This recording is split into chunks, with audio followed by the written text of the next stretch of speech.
What's up everyone, Tristan here from Metroplex Bass Addicts, here to announce that we are launching a new video series on the channel. This is actually going to be the first installment of that video series, and we're going to call it Tournament Breakdowns. Basically what we're going to do, we're going to break down every single one of our tournaments from each season, and we're going to tell you how we caught them, what lures we were catching them on, what we were looking for, how we did in practice, and what we should have done better too. We're going to break down every single aspect of it for you. You know, this year we were pretty fortunate. We fished our first season together, Ian and I.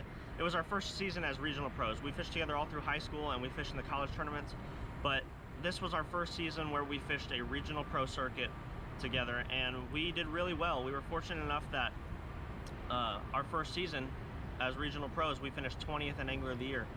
Out of over 200 of some of the best regional pro teams in Texas. We were fishing a tournament trail called TTO Texas, or Team Trail Outdoors Texas.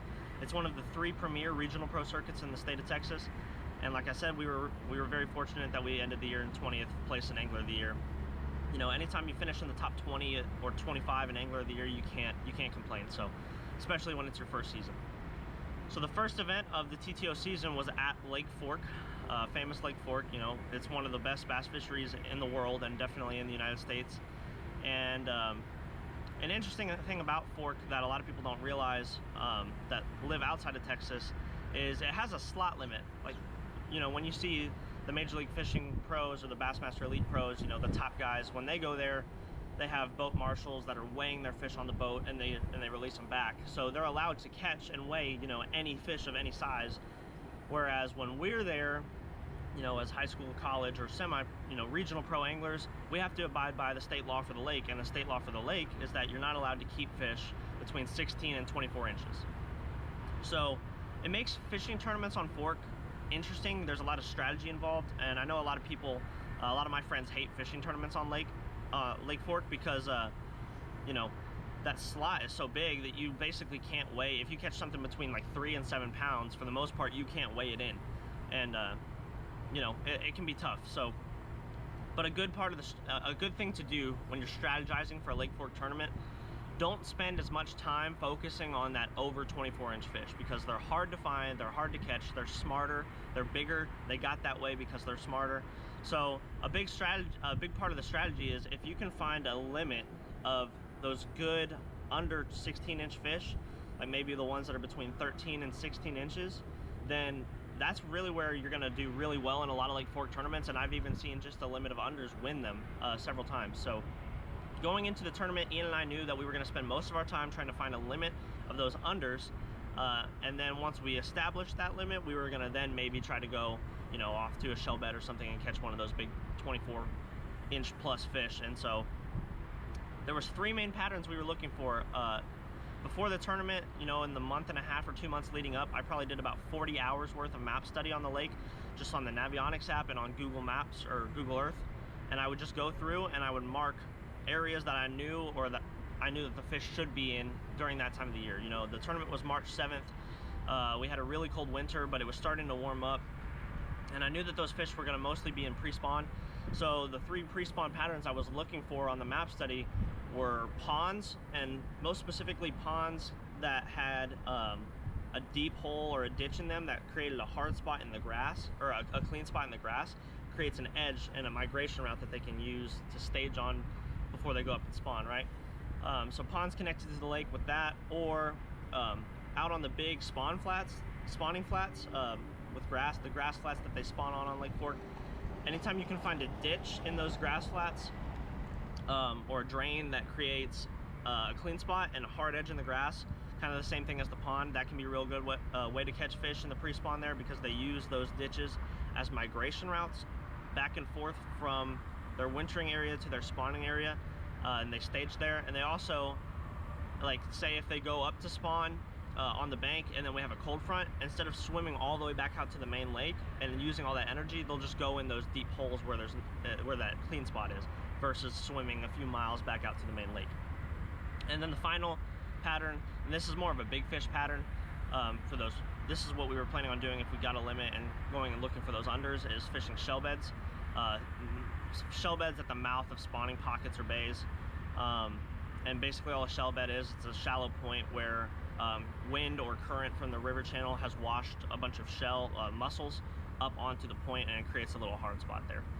So in the map study, like I said, I probably did about 40 hours of map study, just marking shell beds, ponds, and ditches, using Google Earth, going back in time when the water was low, and then using Navionics to look at contours. And when we got to the lake on our practice day, we got one official practice day the day before the tournament. It went really well. It was probably the best practice for an event we've ever had. The first spot we went to, it was a pond. We pulled up and immediately caught a 3-pounder and a 5-pounder and a 2-pounder, and then we caught probably 4 of the undersized keepers, the under 16-inch fish. So we knew that we were, that the pond pattern was probably going to work out, but we still wanted to check it. Luckily, because I had done so much map study, I knew where every single pond that looked the same as that one with a deep, a ditch or a hole in the pond, I knew where every single one of them was on the lake. So as soon as we caught those fish, I was like, all right, I pulled up Navionics and I just started looking and finding where they all were, and we just started running them. And I think we ran only 4 ponds that day, but by the end of the day of our practice day, we had caught a 22-pound bag. One of them was a 10-pounder, one of them was a 5-pounder, and then we had probably caught 3 limits worth of fish, including, 2 of those limits were those good undersized keepers that we needed. So we were off the water by like 11. We went and got breakfast. We didn't want to keep beating up on the fish that we were going to need the next day of the tournament. The reason that we checked the pond pattern first, it's the easiest, if they're in the pond pattern, it's the easiest to replicate in other areas of the lake, because all it is you're looking for ponds that the dam's been knocked out of and they're connected to the body of water. They're real easy to find on the map, versus finding, those those ditches in the grass flats or those shell beds. That requires a little bit more time graphing and actually locating them. So we checked the pond pattern first, because if it worked, we knew that it would be the easiest one to run. And also the pond pattern is probably the best out of the 3 that I mentioned for catching those unders that we wanted to target. So that's why we went with that first, and then once we figured out it was working, we just stuck with it. So obviously going into the tournament morning, we were super confident. We knew that we were gonna have the bites to do really well. We just knew that it would come down to how we execute. The first spot that we pulled up to in the tournament, it was a pond, one of our ponds that we had found, and there was actually already 2 other boats in there. But where those boats messed up, and where I realized immediately that they messed up, they went to the shallow flat side of the pond instead of going to the side of the pond that had the deep hole with the clean spot in the grass.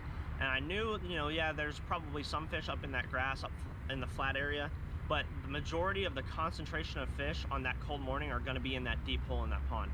So as soon as I saw that neither of those boats were in there, we finessed our way through the boats and we went straight to that spot. And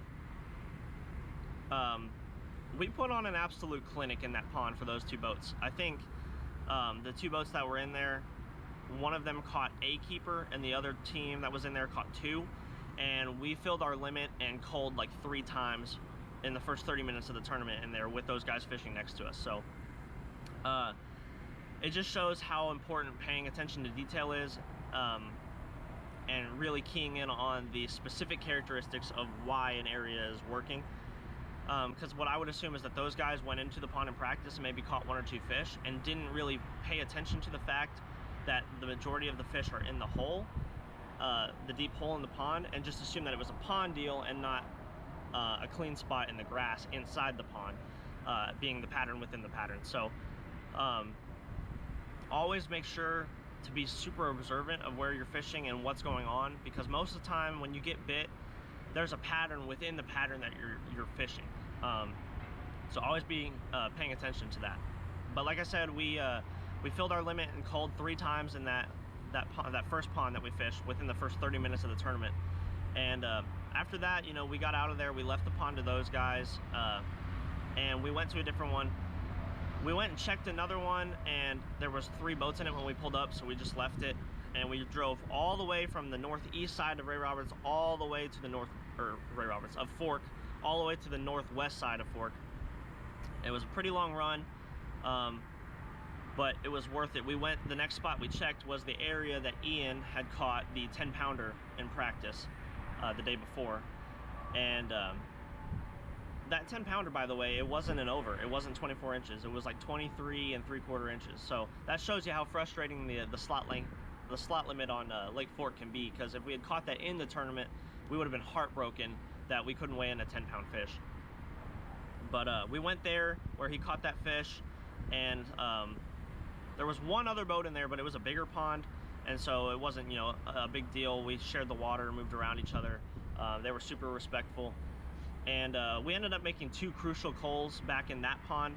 I think when we left the first pond, we had about 7 3/4 pounds, and whenever we went to that other pond, we were able to make 2 crucial culls, and we ended the day with a 5 fish limit for 8 pounds and 9 ounces, which was good enough for 17th place out of 177 teams. And we cashed a check. I think they paid 23 spots, so we were well within the check range. We got a check for $800. Started the season off with a 17th place finish, you know, 17th in the Angler of the Year points. Really set the pace going forward that we were going to have a good year. We had good momentum, and it was just a blast. And we came to find out that that other team that we were sharing the last pond with, they actually won the tournament. They had an over that weighed like 8.5 pounds, and I think they had 14 and some change for their limit. So it felt good to know that we were also around, you know, the winning fish, and that we, you know, finished in the top 20. You can never complain about a top 20 finish, especially against a group of regional pro anglers that good. And you know, most of them know the lake a lot better than we do. So we were very stoked to have started off the season with a top 20 and some solid momentum and some solid points towards the Angler of the Year race. But that's enough of me going on about, you know, how we caught them. I will throw pictures up right now showing what a pond. I won't show exactly the ponds that we fished, but I'll show you a pond that looks similar to what we were fishing. That way you can kind of get a feel for the pattern we were running, and then I'll show you what a shell bed looks like on the map, and I'll show you what a ditch looks like on the map. I'll show some pictures of that. I'll also flash the pictures of our bag for that day, for that tournament, and also the pictures of the bigger fish that we caught in practice, including the 10 pounder. So that'll be right now. I'll be flashing those as I'm talking. And now it's time to talk about the lures we were catching them on. So the majority of the fish that we were catching were in 7 feet or less of water. I think that the deepest hole and the deepest pond that we found was about 7 feet. And so, you know, fairly shallow fishing, especially, you know, the water temp was somewhere between 48 and 53 in the majority of the lake. So, you know, most people think to fish offshore or fish deeper. But those deep holes, you know, yeah, it's 7 feet deep, it's not that deep, but the whole area around that area is only about 1 or 2 feet deep. So those fish, that's the deepest spot that they can go to when it gets cold. And so, you know, we were fishing mainly shallow baits. The water was super murky in the areas of the lake that we were fishing. So we were mostly using, you know, chartreuse and white, or, you know, darker colored black and chartreuse. There's 2 main baits that we caught them on. Yeah, we caught actually every single fish in the tournament on these 2 baits. The first one was the Z-Man jackhammer chatterbait. Got my trailer messed up, but the Z-Man jackhammer chatterbait with either a grub or swim bait trailer. This is the one I was throwing. It's just a white and chartreuse Z-Man jackhammer. It's the 3/8 ounce size, and then I have a real bass and swimmer in the chartreuse pepper color on the back.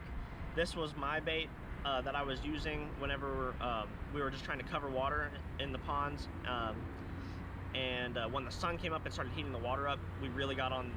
They bit this real good in that first pond for about 15 minutes. Those times of the day, like before the sun came up when it was still cooler, or after we had cleaned the area out with this and we needed to kind of clean up and maybe pick up 1 or 2 more finesse fish, we would switch from the jackhammer to a Wacky Rig Setup weightless. And this was the one that I was throwing. We threw 2 main colors. This one is it's black with like a red and purple flake, and then it's got a chartreuse tip. This is a real bass and stick. The other one that we were throwing was just a straight chartreuse pepper yum dinger. Just mainly throwing those colors so that they would stand out in that muddy water. And that was pretty much it. Whenever they would stop biting the chatterbait, we would just slow down and pick up a few more with this Wacky Rig. And those 2 crucial culls that we made late in the day that got us inside the top 20 and got us a check, I caught on the Wacky Rig up around the edge of the grass, so in the last pond that we fished. So that was pretty much it. My setup for the Wacky Rig, it's the Denali Rods Riker Series 7-foot spinning rod. It's a medium action, moderate rod, 7 foot, super light, super tippy. I like a tippy rod for throwing a Wacky Rig. It lets me cast it further, and it lets me feel everything when I'm dragging it. If they just barely pick it up, I can feel it. And whenever I set the hook, I drive it in, and but I don't rip it out of their mouth. It's got that soft tip to it, so it kind of drives the hook in and keeps them pinned. The reel is the Ardent Bolt 3000 spinning reel. It's got a 6:2-to-1 gear ratio, which is really, really fast for a spinning reel. I like a fast spinning reel when I'm throwing a weightless bait, just because lots of times they'll hit it and they'll run towards you, and so I like to be able to pick up that slack fast and catch up with them so I don't lose the fish. So that's my setup for that. I have it on a 30-pound Ardent strong braid to a 12-pound fluorocarbon leader. Most of the time I'll do an 8-pound or 6-pound fluorocarbon leader, but since we were fishing Lake Fork and there's so much grass and stumps in the lake and it's just so full of stuff that the fish can wrap you up in or get you hung up in, I wanted a little bit stronger line, especially for if I hooked a big fish and all of that junk that we were fishing. So I used a 12-pound leader for that event. For the chatterbait, my setup is, it's a 7.2 Denali Rods Attacks Tennessee River Series. It's their chatterbait rod. It's the AC 723F. It's a medium heavy rod, moderate fast, and it's perfect. It has the perfect amount of load for a chatterbait, but it also has that backbone to get the fish out of the grass and the stumps. You can cast a chatterbait a mile with this rod. I have lost maybe 2 fish over the last year on this rod, just because the action of the rod is so perfect for landing fish on a chatterbait. You can feel everything your chatterbait does. You know, if you hit a little blade of grass and it throws your chatterbait off balance, you can feel it. You can reel it in, get it off, and make another cast. The reel I used is an Ardent Apex Grand in the 7:3-to-1 gear ratio. Super fast reel, super sturdy reel, can cast a mile. I love having a little bit faster gear ratio. I know some guys like to throw 6 gear, gear ratios in the 6 range for a chatterbait. I like having the 7.3 because I can always just slow down. Like in that tournament, I was reeling as slow as I possibly could. But if I need to burn the chatterbait over something, I can do it with this fast reel too. And if they hit it and come towards me and knock slack in my line, I can pick up the slack faster and catch.